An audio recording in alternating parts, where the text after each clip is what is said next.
Hello, and welcome to another edition of the Tigers Down Under. I'm your host, Alex, and with me I have Dan. How are you, Dan? Yeah, not too bad, not too bad. Getting to the end of a long block of work, but ready for a break. But Yes, it's almost the Easter break, but I've got a wine tonight. I'm feeling a bit civilized. I've got a drink to get me through the night. So yeah, I know the feeling. yeah, but the football continues, which is good. You know, everywhere, but sort of mixed results for us, really. But Yeah, mixed still, result. Yeah, still find ourselves in a good position, I think. yeah, I think so. So obviously, yeah, mixed results from this past weekend for us. Not just for ourselves with how our game went, but obviously our closest rivals picking up maximum points as well. So, not a fantastic weekend from that sense. But look, we'll talk about that Gillingham game first, and then maybe move on to the other sides after that. Well, first of all, let's start with the lineup changes. So we had Reece Burke and uh, who else went out of the side? Because Slater came. Oh no, it was just Reece Burke, wasn't it? Because then Slater Yeah, came so in for him and Jones Jones went back. dropped. Yeah. Yeah. Because I was like Jones went back and Slater came in, so I thought there was two changes, but no. So yeah, Burke came out of the side. What did you make of? And obviously Eves came in for Oh, sorry. Yes, Eves came in for White as with well. Jennifer Yes, White. Yeah.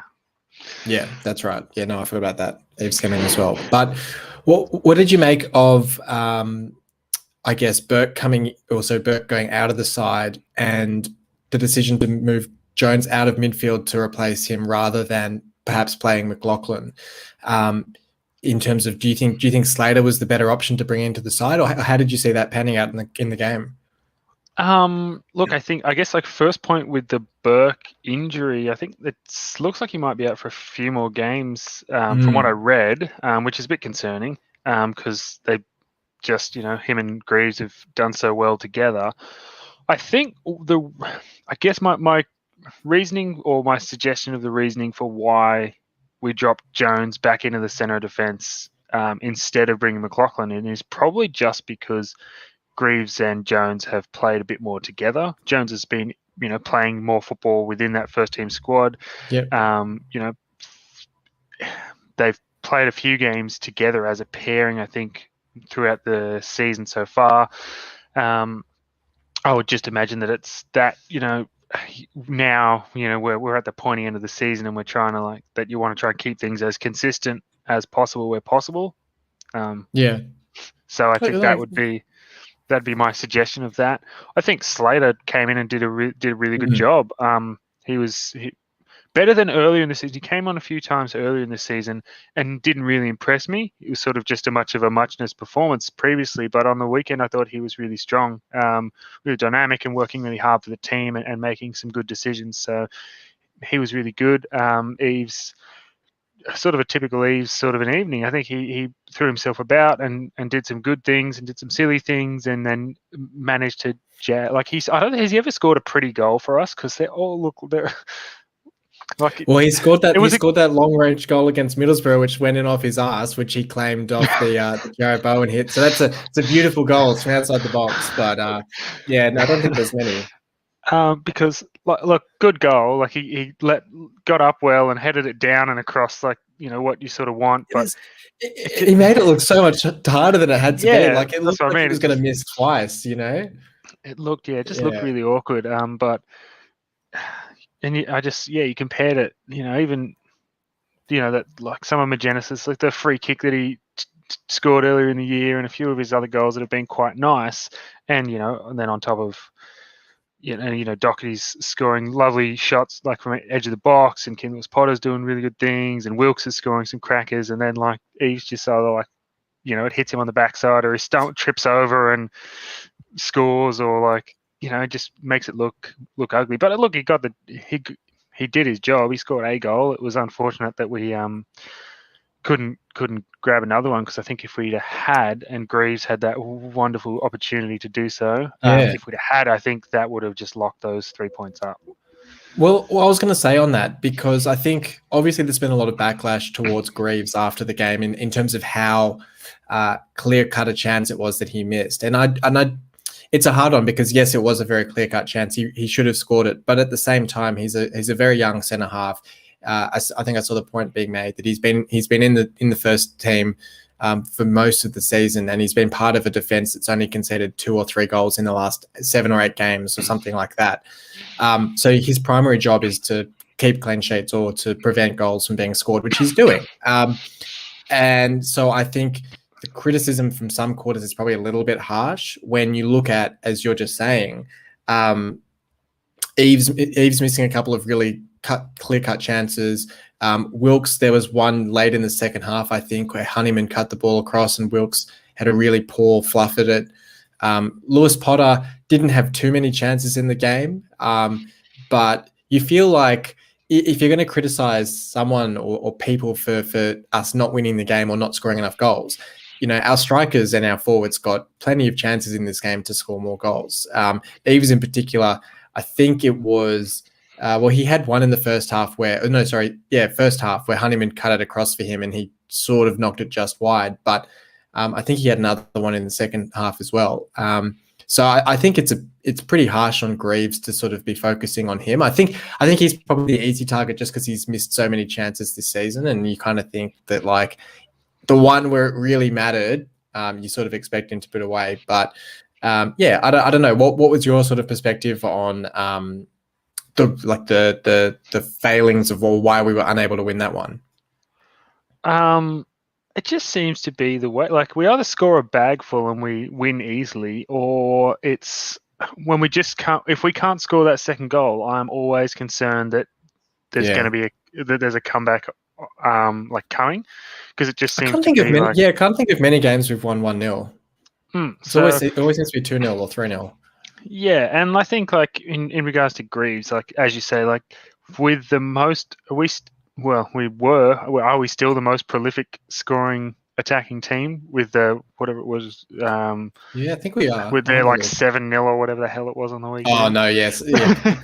Peterborough ahead of us now by 2 goals. Yeah. Oh, okay, yeah. So where we up until the weekend were the most the most attacking side scoring the most goals. It's pretty harsh call to then pick out your centre half, your 20-year-old centre half, and say, well, you should have scored that, because as you mentioned, it's his job's at the other end.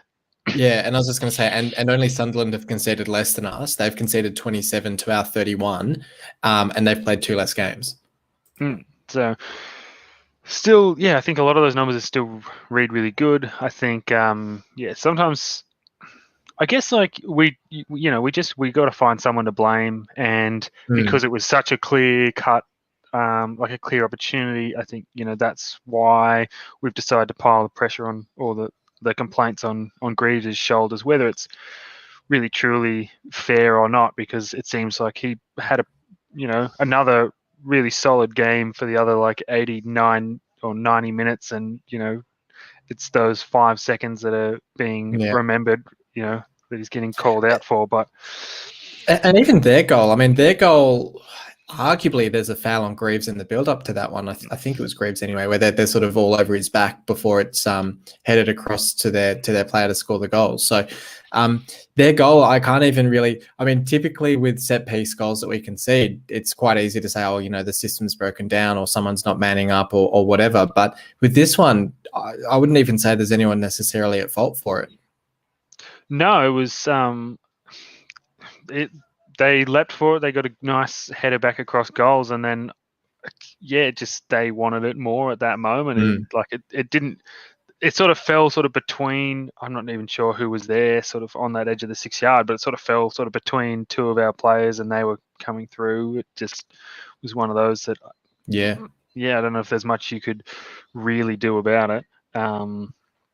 Apart from maybe winning the first header or something, I'm sure there's criticisms that maybe Ingram could have maybe come out for it or something. But if he comes out, they probably just get the header on the first header or something, and it goes on target and they score anyway. So it's all a bit sort of 6-1, half dozen the other.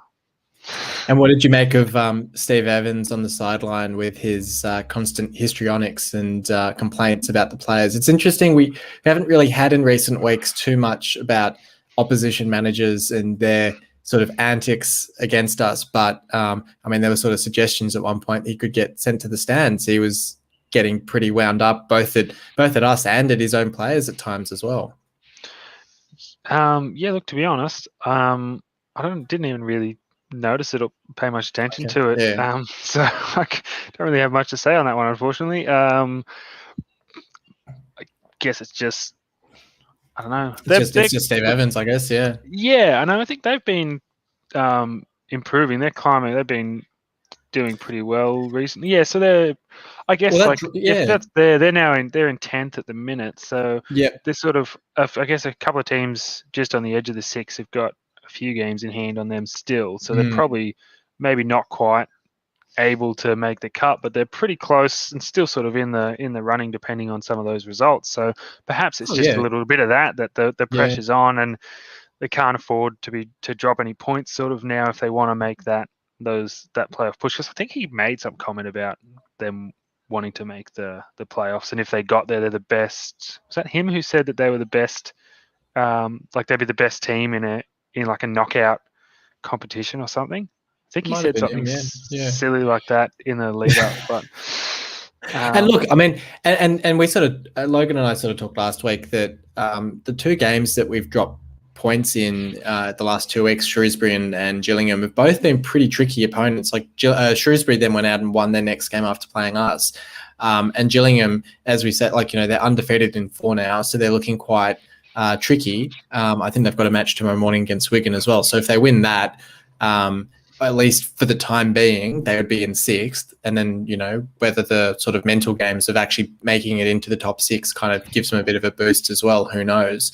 But look, tricky opposition. I think it's very easy to fall into the trap of saying, no wins in 2 games now is suddenly such a huge issue. I think the fact that we're still picking up points, even in these arguably worse performances. And to be honest, I mean, I look at the Shrewsbury game versus the Gillingham game. I think we played a whole lot better against the Gills than we did the previous week. As you said, I mean, my instinct when I saw Slater in the 11 was that he was not going to contribute a whole lot, but I thought he was fantastic. I thought he was passing the ball around really well.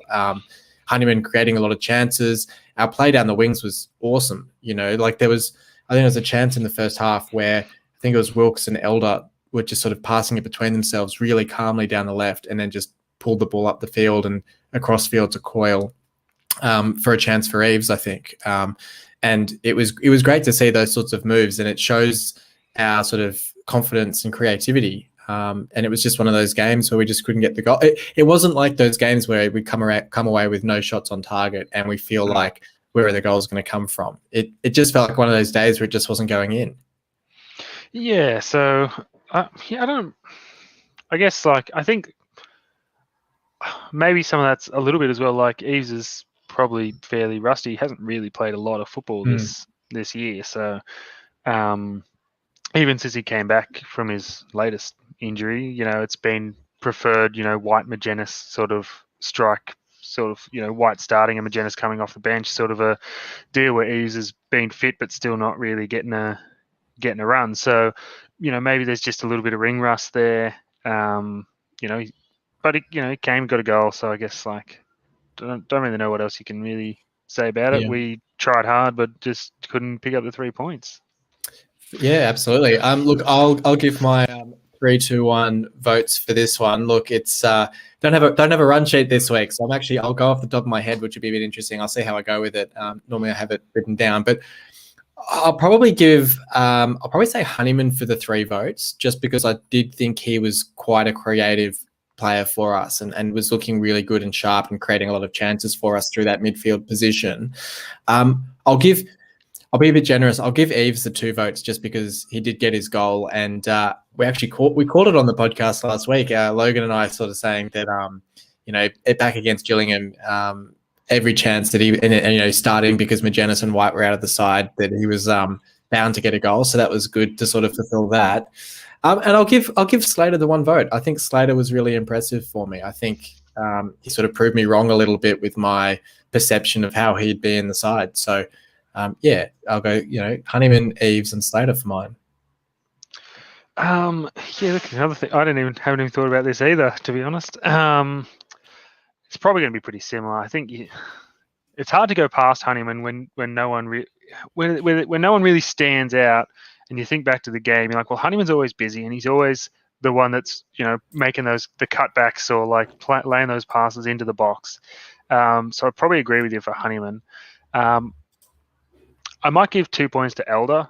I think he just had a good game. I think you touched on some of his contributions with Wilkes working it down the touchline. I thought there was some really nice moments where you thought they were under pressure and they just calmly just played it around and got themselves out of trouble and were able to then create and play a 1-2, get Elder in behind, whip a ball in.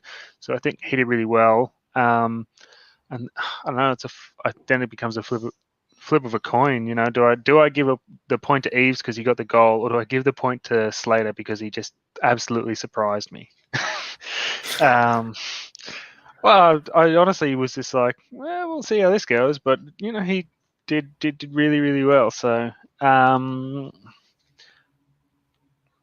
don't know. I'll give it to Slater for the shock value. I did not expect a performance like that from him. Arguably, Eve scoring a goal is also pretty shocking, but no, that was fair enough to go with Slater.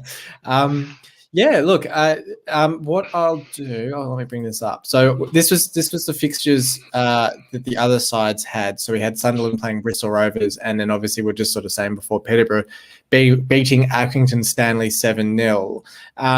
I guess the only other game of note there, Oxford did get the win over Lincoln, which, to be honest, we're starting to look at the table now. Lincoln down in 4th place, 8 points behind us with only 1 game in hand on us, and even 7 points behind Peterborough, same number of games played. They're really, no wins in 5 now as well. So they're really dropping off the pace quite significantly at this stage. It's becoming very much a race of 3. And, obviously you look at those games played, and it's a little bit concerning for us that both sides now could catch us with their games in hand.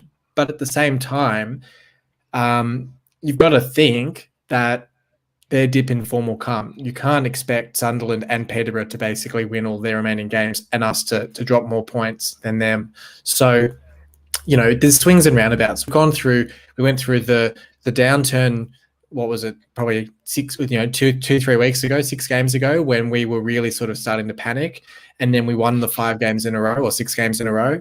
And now we've dipped again a little bit, but there's every chance that we'll pick back up again, and we can't expect Peterborough and Sunderland to keep winning. What do you think? Look, I think we only have to go back those few weeks to watch some of these catch-up games get played and see that we're not really in a position where we need to panic or anything, because it was only a few weeks ago when we were 35 games and all the teams below us were 32 or 33, and they played their catch-up games and they beat each other and some upsets, and then all of a sudden here we are and we're still on top. Sure, some of those teams like Sunderland still got 2 games in hand and they're only 3 points behind, but I think we've still got to play them again, don't we? Yep.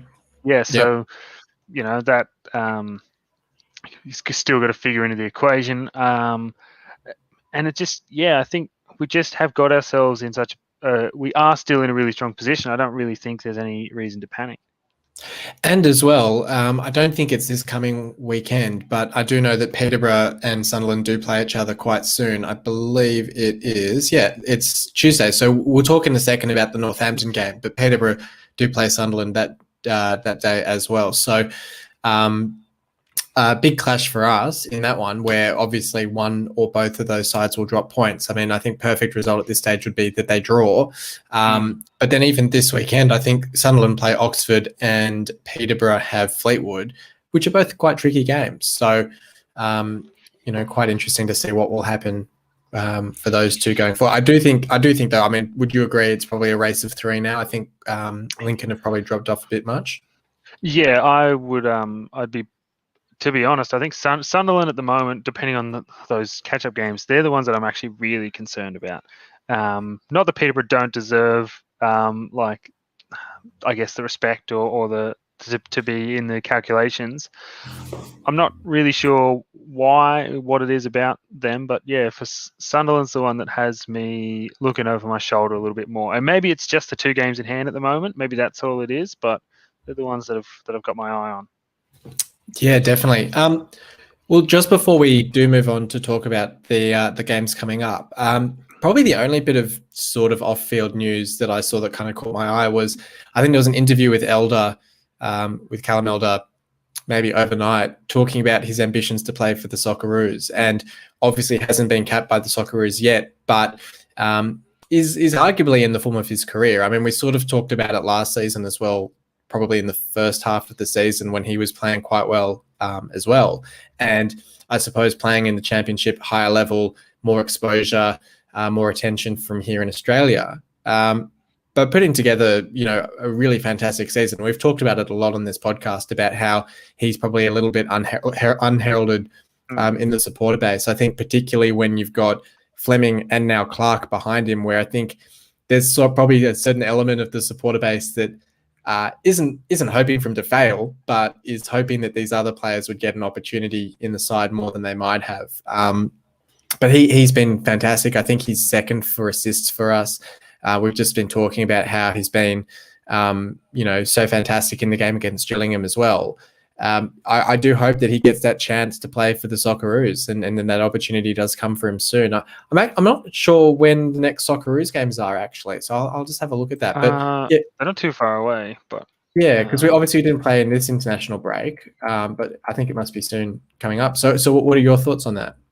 Yeah, look, to be honest, I just had to look up and figure out who was the incumbent left back for the Socceroos. Is it yeah, who is it?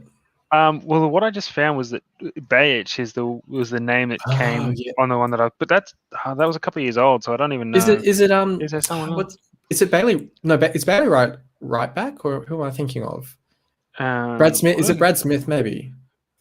Yeah. So you got Bajic and Brad Smith are the left backs in the.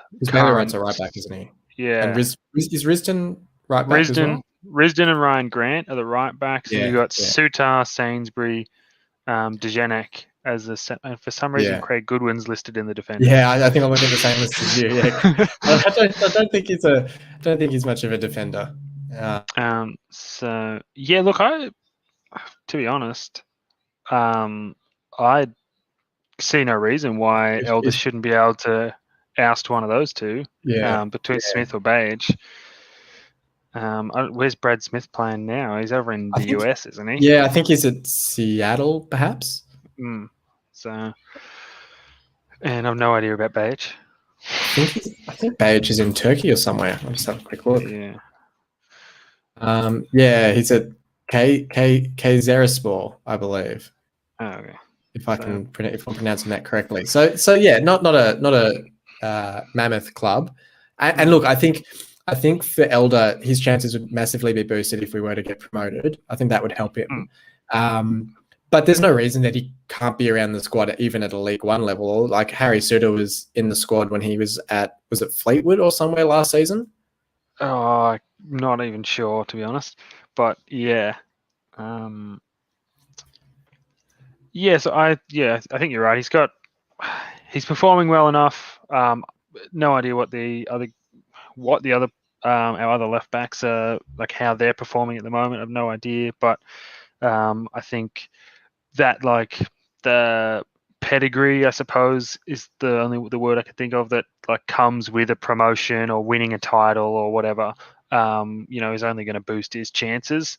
But I think if he keeps doing what he's doing, he's playing, remarkably well. Because he's only missed just a couple of games. Only a handful of games, yeah. And to be honest, I mean, the fact that it sounds as if Arnold is looking at the A-League a lot more now for potential members of the squad, you would have to think players playing well in League One would also come into consideration then, if that's sort of the quality.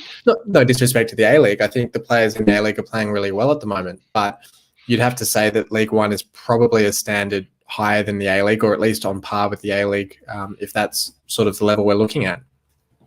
Yeah, look, I would say that at League One is For the most part, I mean, I haven't watched every team play or anything, but from most of the games that I've watched of League One this season, mostly it seems to be not a huge leap, but a little step above what most of the A League is producing consistently. Apart from like Melbourne City at the moment, or possibly even Adelaide, I think.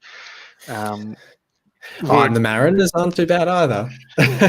They're dropping off a little bit. They seem to have become a little bit exposed the last few weeks. But I think those guys, particularly Melbourne City, they are unreal at the minute, and they'd probably have a good go in League One at the moment as well. But I don't think there's not too much between the two leagues. I think the main difference is, or I think that the pressure that actually comes with League One, with you've got promotion, you've got relegation, you've got those added aspects which are more conducive to that higher sort of intensity and that higher level of commitment, because you'd hate to be a Mariners player last year or the year before, and trying to turn up and give your all when you're like 13 points behind the team above you or something, like drowning in last place.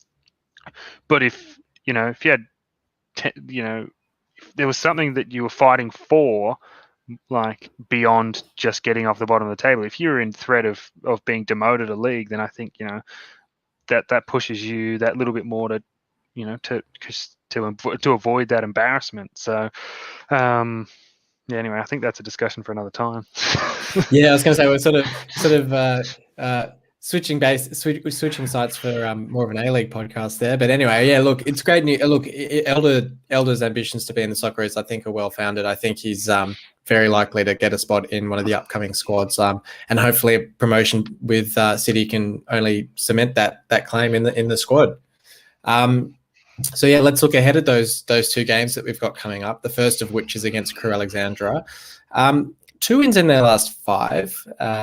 3 games undefeated in that run. They're sitting in 14th at the moment, so currently probably a little bit off playoff place push, and they're sort of in that nomad's land where they're not really at threat of relegation either. I think they're 15 points above Wimbledon at the moment. So potentially it's one of those games that you could look at. Accrington Stanley only 2 points ahead of them, just lost 7-0. So it is the sort of game that you could look at and hopefully see as a goal difference boost. But as we always say, these games are always tricky. So what's your sort of expectation for City, having just had these 2 draws? Do you see us sort of bouncing back and getting back to winning ways? I guess Magennis and White would be back, who would be reasonably fresh. I don't actually know if Magennis has played a whole heap for Northern Ireland over the break. I assume Gavin White hasn't. So potentially a bit, 2 players are a bit fresh to come into City and sort of freshen us up for this game. If they're back, tip a win. It's that not like it's not necessarily as cut and dry, but that's pretty much how I would see it. If they come in, the last, barring the Gills game, pretty much with those 2 running around, the last month or so, we've been very, very dangerous, creating lots, scoring quite a few. So I'd back them to come back in and basically hopefully hit the ground where they left before last week. So I'd see if I'm just looking at it. So they both started against Italy, which I didn't realize, which is kind of cool. They started up top together against Italy in a 2-0 loss. And then on Monday, our time, they were not used as substitutes against the US. And then they've actually got a game against Bulgaria tomorrow morning. So judging by the fact that they started in the game against Italy, which was the qualifier, and they didn't play in the friendly, suggests actually that they might be in the lineup tomorrow morning, which then probably arguably could even put them completely out of contention for the weekend if it's too short a break for them to get up for. Yeah, so that I guess we'll see how it goes. Look, I think we should still have enough. Like, I think we still showed enough with the lineup on the weekend that we we still can win and we still can score goals. I just think it's a much more clearer picture if those two are available to play. Yeah, look, I mean, I'm probably being optimistic in this one. I think we'll probably get the win. But look, it's a tricky game against them. Was it Crewe early? I think it was Crewe earlier in the season where we won 1-0 late on with that Meyer assist for Wilkes. Funnily enough, where it was probably Meyer's biggest contribution for the season. So I don't know. Like away at Crewe, I'd hope that we can get a result. I'm just looking at their last result, their last game. I think I can't even see where they last played. They beat Northampton, so that probably gave them their their sort of gap over the bottom four, and hopefully means that they'll take their foot off a little bit. But look, we sort of talked as well about the fact that, or mentioned just before, the fact that Peterborough play Fleetwood and Sunderland play Oxford as well. Do you see any potential there for drop points for those two sides, or do you sort of think that they'll win both their games and mean that we just sort of have to keep winning our games as well? Sorry, who are they playing in my brain? I was looking at something else while That's okay. So Sunderland have Oxford and Peterborough have Fleetwood. Oxford were going okay for a little while in the recent past, weren't they? Yeah, and they just beat Lincoln last weekend as well. Oh, okay, so at the moment they're only 2 of their last 5, and the rest. And Fleetwood, Fleetwood's 10 points from their last 5, which is pretty decent. Look, I don't know, to be honest. I think I hope that Oxford and Fleetwood can do the damage for us, but Dan Batty at Fleetwood will help us out. Maybe maybe it was all a big tactical move by McCann to, and this is what's going to shore us up in the promotion race. Is Fleetwood doing a number on our opposition? Did that happen? I swear that happened earlier this year, where there was someone who was like, after he left, there was someone that was close to us, and then Dan Batty was integral in Fleetwood picking a win up on them or something silly. Yeah, I feel like it was Lincoln, but I can't remember now. I think it was Lincoln that they beat. Probably, because they were back when it was like us and Lincoln as the top two. Yeah. Anyway, so maybe he'll do it again for us. But yeah, look, I think if I don't want to worry too much about it. I think we do our job. If Oxford, Fleetwood can pick up points, and help us out, then that's awesome, and that'll make our journey a little bit easier. But I think if we just need to really just focus on what we're doing, go out there, black and amber, get 3 points, just look forward to the next game. And look, and then the next one is Northampton as well. So probably pretty similar sentiments for that one. Team in the relegation zone. So really a game that we should be looking to win. They're not in the relegation zone. They're just above it. They're out of the relegation zone on goal difference, which, to be fair, actually probably makes that quite a tricky one, that they might be quite switched on and motivated that they're so close to the relegation zone in that case.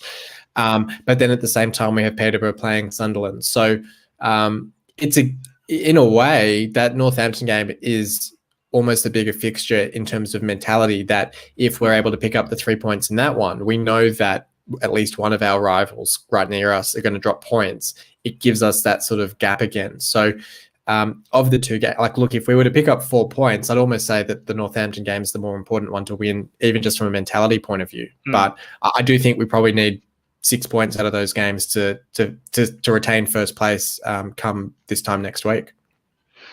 Yeah, maybe so, but I guess if Peterborough plays Sunderland on whatever it is, Tuesday morning our time, I think it is, that's pretty good. It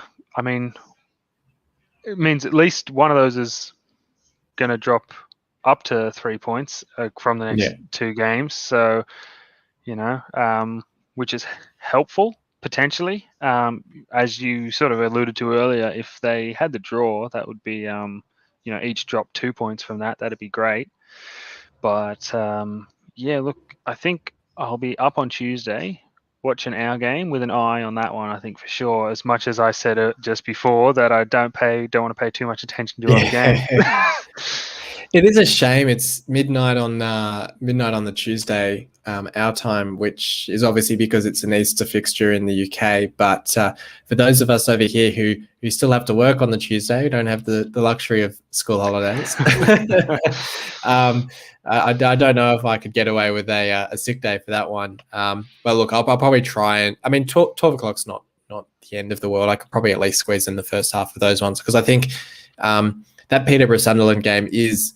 It's an important enough. It's like the who was it the other week we watched? Was it Lincoln Sunderland or someone like that? We're playing each other, and that was one worth keeping an eye on as well. So I think that game is going to be a pretty massive one. I think a draw there would be fantastic. But like you say, at the end of the day, we've got to get the job done as well. We've got to get the 6 points from these two games, I suspect. Look, and at the end of the day, we do have Sunderland coming up as well. So it's not do or die yet. We've still got, 8 games left in the season. I think when we start getting down to the 5 or the 4 games left, which to be honest is, the Saturday week, after that game, we'll only have 5 left, which is pretty crazy to think about. So the end's coming pretty quickly, but we've still got a few chips in the bank, I think. Yeah, and do they? Some of those catch-up rounds, are they in the next They must be weeks, soon. I think? Yeah, I was surprised that we had the midweek game for Easter, I guess, because these other sides still seem to keep picking up. Like Sunderland are still on 36 games, so they've still got 2 games somewhere to pick up on us. So they've got to come at some point soon, I would think. Play Northampton and then. Like we play Plymouth while Sunderland play Charlton. Sunderland must play midweek. Yeah, they've got Wigan midweek when we don't play. Then who have they got? They've got someone else. I think Rick did it on Facebook, on Twitter. I'll have a look on that. Yeah, so there's a bit of one there, and then I don't know, and then it's another couple of weeks, something. Oh, and then it starts being just weird ones where it's an individual game here and there. So yeah, so at the end of April, there's like Sunderland Blackpool, and it's match day 5, and just like they're just starting to squeeze. Well, I think that Tuesday. So Peterborough have Doncaster, Sunderland have Blackpool, and we don't play anyone. So that's probably the big one where most of our rivals are going to be playing. Whereas on the 13th of April, it's just Sunderland out of Lincoln and Peterborough. So that's the big one. I like, and we've said before, I think Blackpool playing Sunderland twice is potentially going to be pretty interesting for us because Blackpool in pretty decent form, having not yet played Sunderland at all, could have a big say in things. Yeah, look, I think we've sort of mentioned it a few times. There's still plenty of twists and turns to go in this last, whatever it is, 8 games or something. So, yeah, I think we just try and do what we do, or let the boys do what they do, play some football, win some games, score some goals, and just hopefully some of those twists and turns sort of fall in our favour. Yeah, absolutely. But I think if we keep winning, then it's not going to matter either way. It'll just be sort of a matter of theoretically by how much do we win the league if we keep winning. So. Yeah. So let's see. And look, we'll be back here this time next week to just about 8 days from now to talk all about it on our next episode. So hopefully 6 points for this week. Hopefully everyone has a very happy Easter, Merry Easter, happy and Merry Easter, safe Easter. Hopefully, it looks like the UK, the vaccine's starting to roll out as well. So hopefully the UK is going to be back to normal reasonably soon. And that everyone's safe, sound over Easter and has a great break. So thank you for joining me on this episode, Dan. Yeah, no, anytime. It was a bit of a weird one without the run sheet, a little bit without the guidance. We went on a few tangents, but we got there in the end. Got there in the end, yeah, absolutely. So thank you for sticking with us, everyone that's been listening in, and we'll see you next time on the Tigers Down Under. Until next time, come on, City.